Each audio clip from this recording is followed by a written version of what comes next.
Drama serial معصوم کی اگلی قسط میں ہم دیکھیں گے کہ نیلی رخصت ہو کر اپنے گھر جا چکی ہے، مگر اس کے والدین بہت پریشان ہوتے ہیں۔ نواب صاحب کو بار بار اپنی بیٹی کا ناراض اور غصے سے بھرا چہرہ یاد آ رہا ہوتا ہے، کیونکہ وہ ان سے آخری وقت میں مل کر بھی نہیں گئی ہوتی۔ وہیں دوسری طرف نیلی کی طبیعت بہت خراب ہونے لگتی ہے، اسے شدید چکر آنے لگتے ہیں اور وہ بے ہوش ہو جاتی ہے۔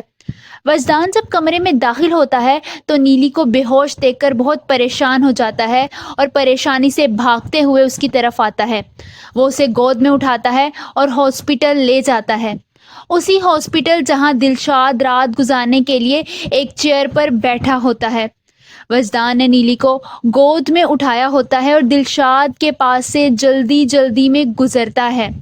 نیلی کا دلہن والا دوپٹہ دلشاد کے چہرے کو چھو جاتا ہے اور وہ ادھر ادھر دیکھنے لگتا ہے جب اسے وجدان بھاگتا ہوا نظر آتا ہے۔ وہ پریشان سا وجدان کے پاس جاتا ہے اور پوچھتا ہے کہ سب ٹھیک ہے، جس پر وجدان کہتا ہے کہ میری بیوی کی طبیعت معمولی سی خراب ہو گئی ہے۔ دلشاد کا دل چاہتا ہے کہ وہ نیلی کو دیکھے، مگر یہ ناممکن ہوتا ہے۔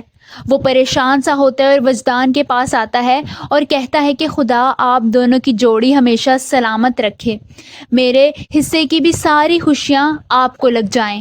وجدان اسے مسکراتے ہوئے دیکھتا ہے۔ دلشاد کا دل ٹوٹا ہوتا ہے، مگر ہونٹوں پر درد بھری مسکراہٹ ہوتی ہے۔ وہ وہاں سے چٹکی کو لے کر چلا جاتا ہے۔ وجدان بھی نیلی کو گھر لے آتا ہے۔